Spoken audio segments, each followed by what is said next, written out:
नाम का गंधर्व हूँ।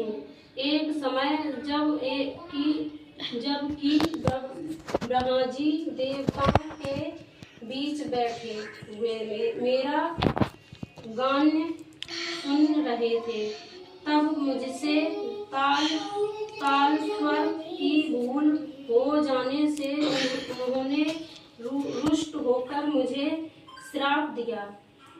सूखर योनि से मुक्त हो गया, जो आज वह श्राप पूरा हुआ। हे राजन, मैं आपके व्रत से प्रसन्न हुआ।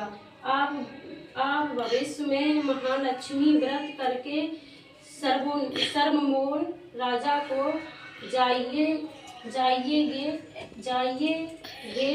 ऐसा मेरा आशीर्वाद है। वह चित्ररथ गंधर्व राजा मंगल सेन को ऐसा आशीर्वाद देकर अंतर ध्यान हो गया। राजा भी वहां से अपने नगर के लिए चलने लगा। उद्धत हुआ, त्यों ही उसे एक ब्राह्मण दिखाई दिया।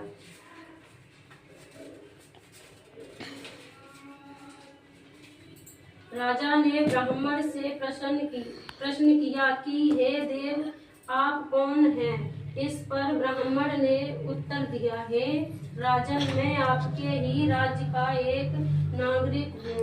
आप इस समय दुखी दिखाई देते हैं, इसलिए कहीं मैं आपकी क्या सेवा कर सकता हूँ? राजा ने तब ब्राह्मण से कहा कि वह उसने घोड़े पर निकट के जल सहे से पानी पिला लावे।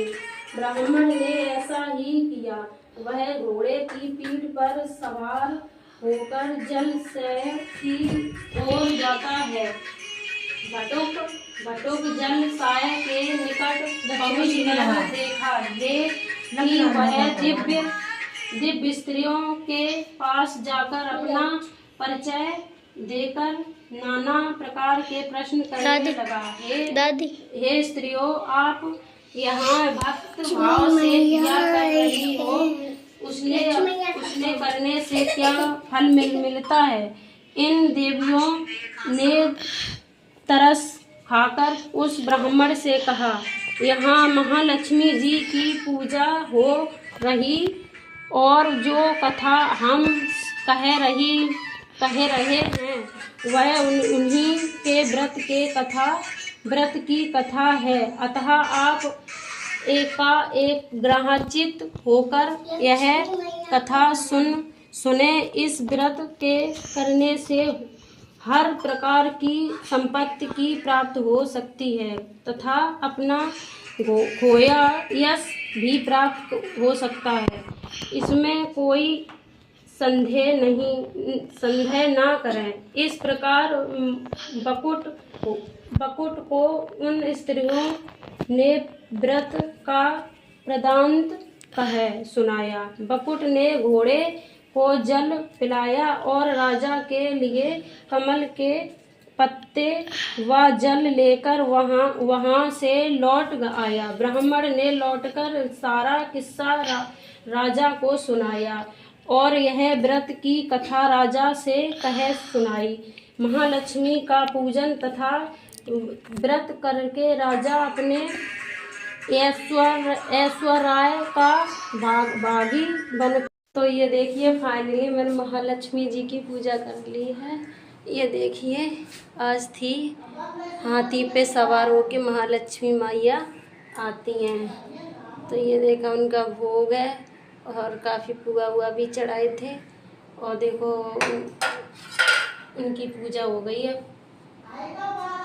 मुझे बहुत अच्छा लगता है जब घर में पूजा वूजा होती है। तो मैंने महालक्ष्मी मैया की पूजा कर ली है। तो फाइनली मैं अब ऊपर जाती हूँ पूजा वूजा करके, और थोड़ा खाना पीना बनाऊँगी। बना लिया, थोड़ा एक सेब खा ला दे पूजा।